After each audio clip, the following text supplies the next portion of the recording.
Greetings, Otaku Faithful. Thank you for joining me again this week. Once again, it's Larry Williams, OAW Commander-in-Chief, and I'm here to bring you a special double movie review segment right here on Otaku Assemble Weekly. Now, usually I would say, as always, here to bring you the latest in this week's movie review. However, as you all know, since I kicked off my fall 2011 schedule, I haven't actually been able to crank out movie reviews for the Otaku Assemble YouTube video channel. However, as you all know, I have officially declared October Samurai Month here on OAW, which is why for this video I'm actually accompanied by my special co-star this week. This is my I don't think it's a replica. I actually think this is an original piece, but this is my katana. This is actually my second one. The first one I have is a kodachi, which is a short sword. This is actually a long sword, and I got this at MechaCon. I believe MechaCon 5. That was the summer of 2009. So this sword is a little bit over 2 years old, but yeah, its name is Ryujin, not after Ryujin Jaka from Bleach, but after Ryujin, the sea god, the dragon god from Japanese mythology. As you can see on the handle, you see the little dragons. So yeah, Ryujin. It's my baby. So anyway, I have officially entitled October Samurai Month here on OAW, and as you all know, last week I was joined by my fellow YouTuber Uber Hikari to do my anime favorites video for October, which was Rurouni Kenshin. So what better way to follow that up than with a double movie review? And we're going to take a look at number one, the first one being my second favorite film of all time. I mean, I've seen, as you all know, I've seen a lot of movies. I mean, anyone who's checked out my YouTube channel that has seen the list of movies, you know, those are all some of my favorite movies. But this one is my second favorite of all time, and that is Samurai X, Trust and Betrayal. I will be reviewing this as well as Samurai X Reflections, the two Rurouni Kenshin OVAs. So let's go ahead and let's jump into the review. Now, brief summary of Samurai X Trust and Betrayal. Samurai X Trust and Betrayal, it is the first of the Rurouni Kenshin OVAs, and it is actually a prequel to the Rurouni Kenshin series. Samurai X Trust and Betrayal takes place right before the major events of the Bakumatsu, which, as you all, those of you who are familiar with the Rurouni Kenshin series or are familiar with Japanese history, the Bakumatsu was the struggle between, which was the struggle that occurred between the fall of the Tokugawa shogunate and the rise of the Meiji government, of the Meiji Restoration. So for all of those of you who are familiar with Rurouni Kenshin, you know that Rurouni Kenshin, I believe, takes place, I want to say, 10 years after the Bakumatsu. Kenshin has become a wanderer, and of course, you know, he has sworn off killing. And that's when we get introduced to, of course, Kaoru, Yahiko, Sanosuke,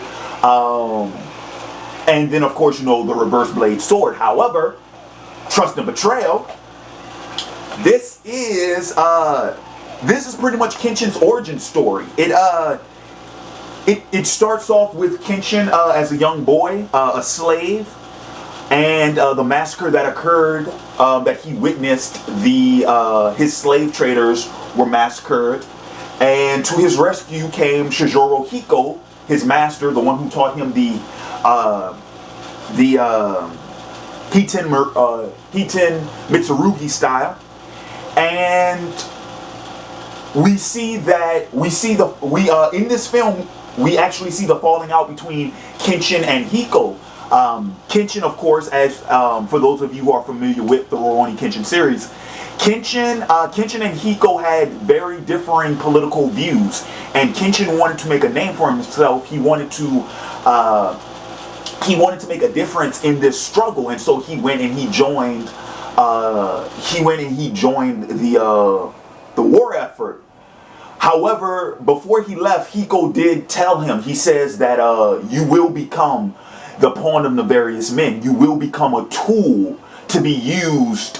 And I mentioned this in my favorite heroes video for Rurouni Kenshin when I mentioned that Hiko was my favorite Rurouni Kenshin's character. It is because of this film. Because Chizuru Hiko in this film, he is both master and philosopher. He is warrior and scholar in many ways, and he has some of the best dialogue that I've ever seen in an anime, period. He has some of the best dialogue I've ever seen an anime character say. One of my favorite scenes, possibly my favorite scene in the whole movie, is the argument between Kenshin and Hiko. And Hiko tells him, he says, "Go down there, brand yourself a murderer. Murder is the only art a swordsman can learn. No ornamental words will ever change that. You want to save people with murder? You'll slaughter legions just so a few may live." And then he tells him, "Long ago, my sword was tearing asunder the lives of men. Yes, those men were evil, but they were human beings first and foremost, Kenshin." That shit, I'm sorry, but I absolutely loved that dialogue. I love that speech that Hiko gives. And just so you all know, a brief history about me in this film. This is the original DVD. This is one of the original director cuts.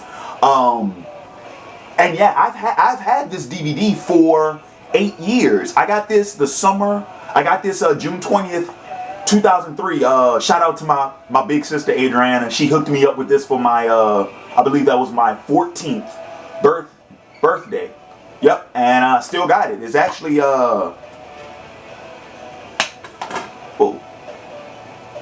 yeah, if y'all guys can see the disc, it's still in tip-top condition. That's because I love this movie. But anywho, so getting back into the summary of this film. So of course, what happens is Kenshin, like I said, he joins the Bakumatsu, and he joins a faction of men led by a gentleman named Katsura. And Katsura is one of Katsura isn't exactly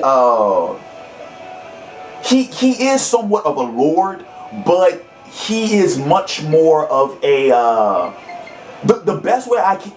Katsura is the leader of a faction, and I do believe that he actually is a lord because he has samurai under him.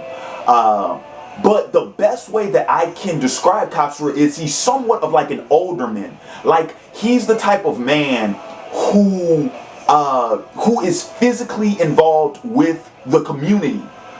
Because you will see Katsura and his faction, they'll be walking the streets. And, Katsura and his clan, they'll be walking the streets, and you'll see people will come to them. They will shower them with gifts. They'll tell them, they'll look up to them. They'll admire them. They're the type of men that are fighting for their countrymen, but you can see that they have a legitimate and initial effect on the lives of the people that they are trying to protect and that they are fighting for. You can see it. And so Kenshin becomes an assassin for him. And many times Katsura has tried to integrate Kenshin into the political workings of these factions, and Kenshin has turned him down. Kenshin has let him know, no, I am an assassin. I am a hired sword for you. That's the only way I can benefit you. But many times, one of the things that's been going on in this film is that Katsura, in many ways, he is trying to save Kenshin because he immediately recognizes and he immediately understands that Kenshin is walking down a path that will in a way tear asunder his humanity. Katsura's fear for Kenshin is that Kenshin will lose himself. He will become so involved in the conflict that in many ways he's no longer human. He is just a killer. Just like Kenshin told him, you know, I'm just a killer for you. But that's what Katsura is afraid of. That's all he will become. And we've seen characters like this in the past. If you all remember in the Rurouni Kenshin series, the character of Janae, he was just a cold-blooded manslayer. There was nothing left in him. He was just a killer. That is what Katsura is trying to prevent Kenshin from becoming. Another interesting thing that is worth mentioning about this film is that this film tells the history of Kenshin's cross-shaped scar. We find out that apparently Kenshin was marked. Kenshin was on an assignment where he was supposed to assassinate a gentleman by the name of Jubei Jujekura from the Kyoto Shoshidai. He was a figurehead. Somewhat of a tyrant. Kenshin even tells him, he says, "Old man, you will pay for your tyranny." But then Kenshin gets involved in a battle with one of the bodyguards, and he is the one who gives Kenshin that first scar on his face.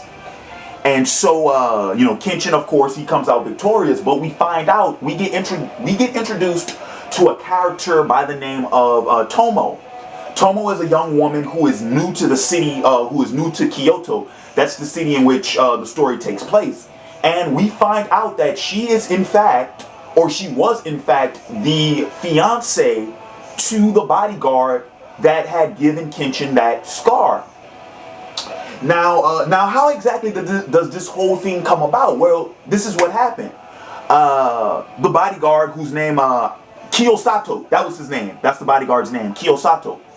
Kiyosato came to Kyoto once again to work under Jubei Jujekura, and of course he was murdered by Kenshin. Well, Tomo followed him to Kyoto, and that's when she actually gets introduced to Kenshin by witnessing Kenshin fight off another assassin.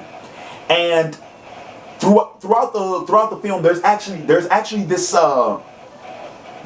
like this kind of weird kind of cat and mouse game going on between Kenshin and Tomo, because Kenshin, in many ways you can say that Kenshin saved her life, because of course the assassin would have killed Kenshin, and had he found out about Tomo being there, he would have surely killed her as well.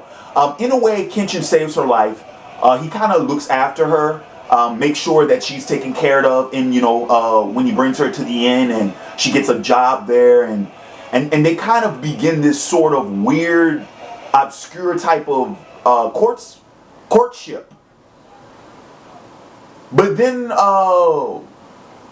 in a way, Tomo also saves Kenshin, because we see that the character of Katsura, in Katsura's attempt to save Kenshin's humanity, he asks Tomo to act as a sheath for Kenshin, to protect him from his inner manslayer. And then, of course, the whole thing with the disturbance in Kyoto, when Kyoto was burned to the ground, when the capital was moved, when Kenshin and Tomo were forced to flee the city. They went to Otsu, and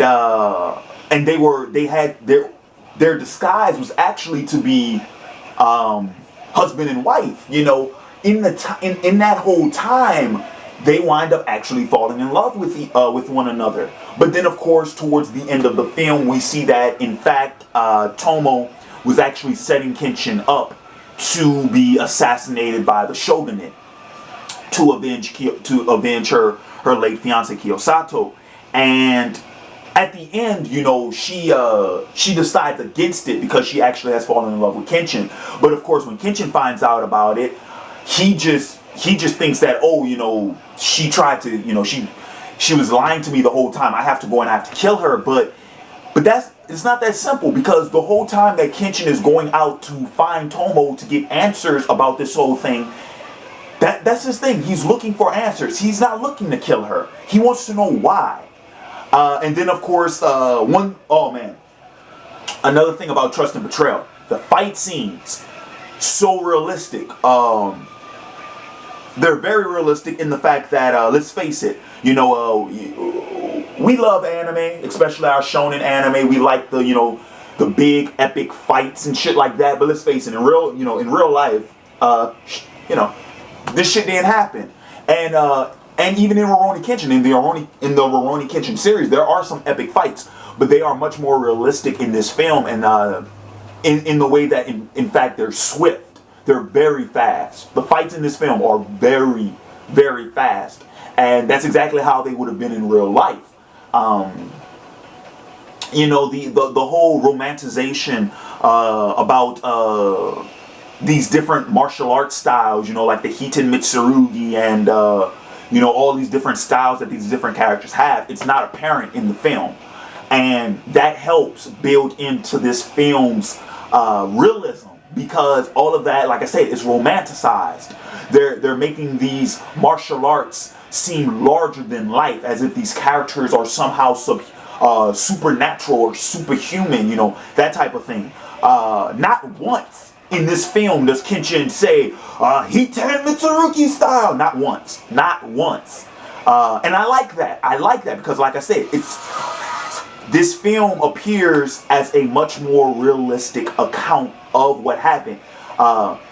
You know, I've said it before, Kenshin is historical fiction. It is a fictional story that takes place during a historical period in Japan. However, this film is much more driven within the realm of history. It is also much more political. There are a lot more political matters that are significant in this film compared to the Rurouni Kenshin series. And I like my political anime, so that's another reason why I really did enjoy this film. Okay, I mean, shit, I didn't really give a brief summary of what the film is. I actually went into detail about a lot of the film, and I will throw out a quick spoiler alert right here to the ending of this film. When we find out exactly, like I said, the history of the cross-shaped scar, we find out that in fact Tomo was the one who gave him the other cross over the scar. And pretty much, you know, the film ends with Kenshin joining, you know, the revolution. And with, like I said, this film happens right before he becomes the Manslayer. So we don't see Kenshin as the Batosai in a sense. We do see him as an assassin. We do see him during the revolution towards the end of the film. But the whole legend of Hitukari Batosai, the Manslayer, takes place after this film. So, okay, so let's talk about let's talk about the cast. First and foremost, this was dubbed by ABV Films, and this is actually, I believe this was because if memory serves me correctly, ABV Films is no longer around. They actually folded, I believe, a year or two after this was released. This was released in America. The director's cut was released in 2003, and I believe ABV Films folded in 2005. So this was one of their last releases, but the cast is very good. The voice acting cast is superb in this film. Like I say, the character development. Each character has their own voice. You know who's who. You can just, even if you couldn't see the movie, you could tell who is who just by their dialogue. Because each character is developed in that way where they all have their own voice, they all have their personality, they all have their own things to say. So there is no redundancy in that. The animation is superb. The animation is phenomenal in this film, and there are many times where they actually mix 2D animation with CGI. Like, I believe there are scenes with the elements, such as, you know, a fire burning or a pool of water or a waterfall or some things like that, that are actually CGI. And then, of course, the rest of the film is 2D animated. So, very good, very, very good in that aspect. Like I've mentioned earlier, the writing, the pacing. Okay, here's the thing, because this is one criticism about this film I think that a lot of people have, especially fans of the Rurouni Kenshin series, is that halfway into the film, the second half of the film is very slow paced. I don't have a problem with that. I don't have a problem with that at all. And the reason for that being is because there's a reason why the second half of this film is slow paced the way it is. It is that way because the second part of the film, you have to understand this. The first part of the film is supposed to represent, it's supposed to be symbolic of chaos. The second part of the film is supposed to be symbolic of peace. That's why it's slow paced. That's why the story takes place in Otsu. That's why the only two people that we always see is Kenshin and Tomo. That's why they're secluded. That's why they're away from everyone else. They're living in the mountains, especially the scenes in winter when they're not able to go to town. There's a reason for that. These characters have been pulled out of the chaos of the political struggle going on in this story, and they are placed in this secluded location so that the romantic relationship between those two can fully develop. That's why it's paced the way it is. Do you all follow? So I do agree, it is slow paced, but that's why. There's a reason for that. That is feature, not flaw.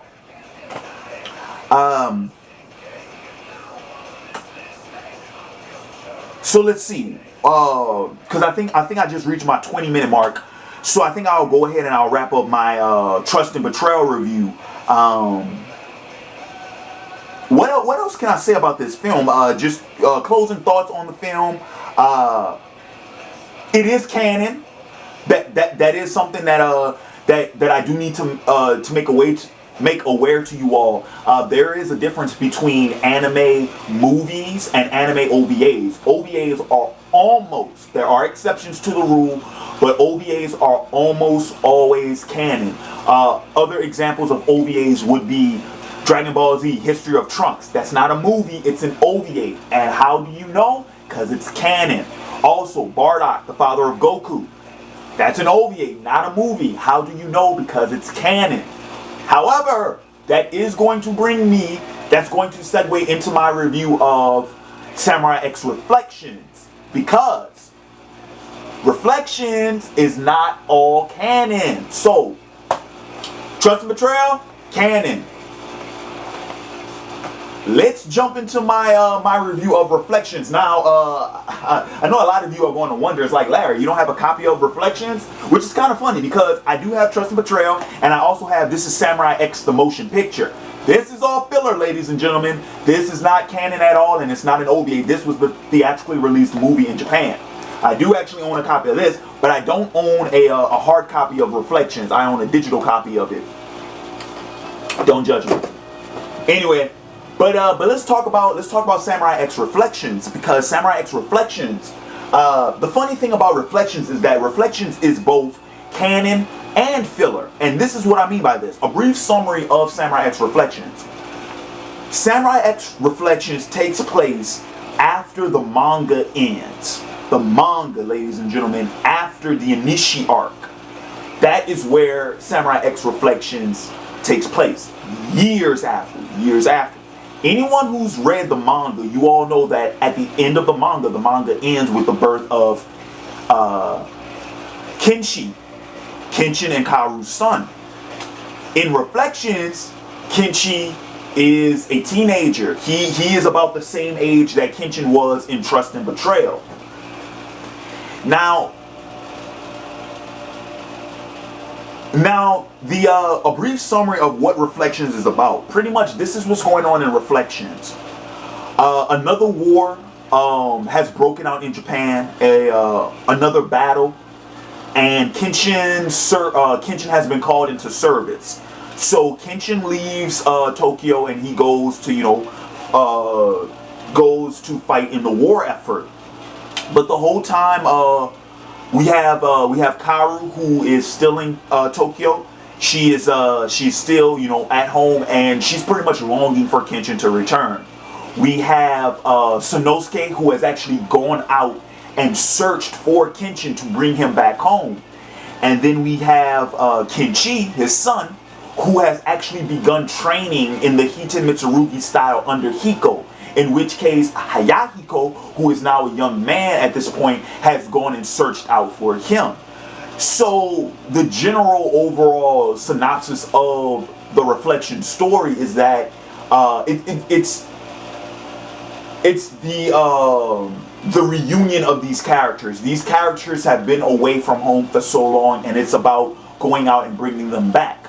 But there are a few things that are worth noting about this, about the story, is that apparently Kenshin and Kaoru are both suffering from a disease.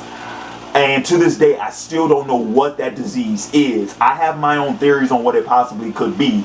But apparently both of them have it, and there is no cure for it. It is deadly. And I believe at the end of Reflections, spoiler alert, at the end of the film, they both die together. And then, of course, another thing about Reflections that we do see is that Yahiko has actually been given Kenshin's reverse blade sword. Like, I believe... I don't know if Yahiko's been trained. I don't know if Yahiko's been trained in the Hiten Mitsurugi style, but what we did see in Reflections was that after the events of the manga, Kenshin began training Yahiko. And right before Kenshin left for the war, he gave him the reverse blade sword. When Yahiko seeks out Kenshin, he actually challenges him to a battle, and he defeats Kenshin with the reverse blade sword, no less. And he teaches Kenshin, he pretty much teaches him and tells him, he teaches Kenshin in the same way that Kenshin taught him. That, he opens Kenshin's eyes to, he opens his eyes to what's going on in the world. I'm just going to leave it at that because I will discuss these characters later on in my review. So, with that said, let me go ahead and to wrap up my brief summary. Okay, everything I just told you all is filler. This does not take place in the manga, and therefore it does not take place in any of the continuity. However, why the film is called Reflections is because it shows clips to multiple battles from the Rurouni Kenshin series. They have been reanimated in Reflections, and the battles in which I'm referring to, the battle with Janae, that was reanimated in Reflections. The battle with Aoshi, reanimated in Reflections. The battle with Shishio, reanimated in Reflections. And then, of course, the Inishi arc, the battle with Inishi, Kenshin's brother-in-law, Tomo's little brother, who appears in Trust and Betrayal, when he battles Kenshin. That's the last story arc of the manga. It never appears in the anime series. However, it is animated in Reflections, almost in its entirety. I want to say it's animated about 60%, 60-70%. Now, and like I said, all of those are all canon. And here's the thing. Here's my thing. Because, you all know, if you've been watching my videos, if you know my stake on anime, what my opinions on anime is, I don't like filler. I don't like filler. Why don't I like filler? Because filler, for all intents and purposes, that is not the creator's work. That is work, that is a story, that is a concept, ideas that a studio, someone else has taken the original work of the creator and decided to do something else with it, making a side story, whatever the hell you call it. It's another reason why I don't care for fan fiction. I actually hate fan fiction, as a matter of fact. Why? Because that's not your work. That is not your original property. You've taken the idea and you've taken characters and you've taken settings from another artist and you tried to create your own story out of it. I don't like that. And I really don't respect it either. I always tell people, if you want to go ahead and you want to make stories and create characters and settings, create your own. Don't steal don't take from other people's stuff. It's okay to be inspired.